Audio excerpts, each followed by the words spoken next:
Medchal Congress party MLA అభ్యర్థి తోటకూర వజ్రేష్ యాదవ్ ఎన్నికల ప్రచారం జోరుగా కొనసాగుతుంది. కీసరగుట్టలో రామలింగేశ్వర స్వామి సన్నిధిలో ప్రత్యేక పూజలు నిర్వహించి అనంతరం కీసరగుట్ట, అంకిరెడ్డిపల్లి, కీసర గ్రామాలలో ఏర్పాటు చేసిన కార్యక్రమాలకి హాజరయ్యారు. ఈ కార్యక్రమంలో ఆయనతో పాటు మేడ్చల్ మాజీ ఎమ్మెల్యే మల్లిరెడ్డి సుధీర్ రెడ్డి, రాష్ట్ర సీనియర్ నాయకులు నక్కా ప్రభాకర్ గౌడ్, జెడ్పీ చైర్మన్ మలిపెద్ది శరత్ చంద్రారెడ్డి హాజరయ్యారు.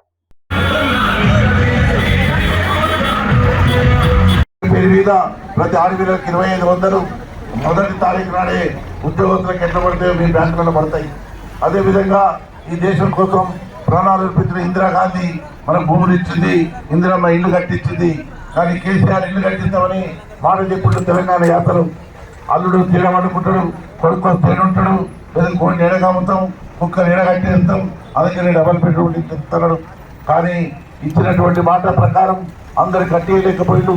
అప్పుడు నేను మొదలు శాసనసభ్యులు ఉన్నప్పుడు కొన్ని గ్రామాల్లో కట్టిన ఈ మల్యాయం పంచలేని ఈ 8 రోజులు కార్యకర్తలు కానీ ఇక్కడ ఉన్న పెద్దలు కానీ కష్టపడి పనిచేసి అవసరాలు ప్రభావం పెట్టినా మనం తిప్పుకొట్టి వాళ్ళు ఎవరైనా బయట వచ్చి ప్రచారం చేస్తే కానీ బయట నుంచి ఇంకా ఏదైనా చేస్తే కానీ మన ఓటర్లు ఎవరు వచ్చినా పర్వాలేదు, కానీ బయట ఓటర్లు వస్తే మాత్రం తరిమి కొట్టండి, అవసరమైతే పోలీసుకు పట్టియండి.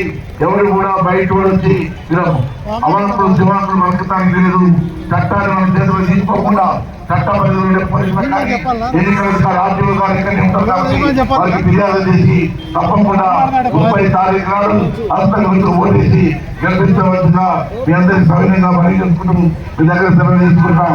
జై కాంగ్రెస్, జై కాంగ్రెస్.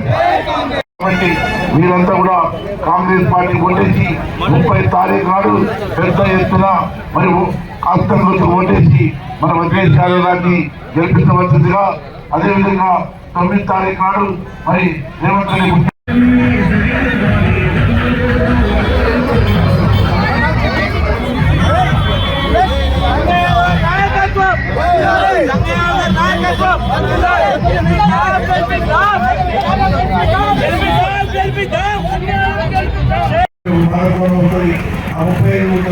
ఇల్లు కూడా పంచలేనటువంటి అసమర్థ మంత్రి పనిచేయదు కానీ మనం కూడా పంచలేదు.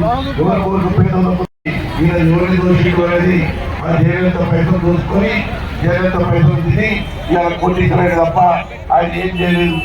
తర్వాత ఎమ్మెల్యే అయినాక ఎన్నడన్నా ప్రజలతో మరి పరిపాలన సాగించడానికి ప్రభుత్వం ప్రతినిధిగా ఏమన్నా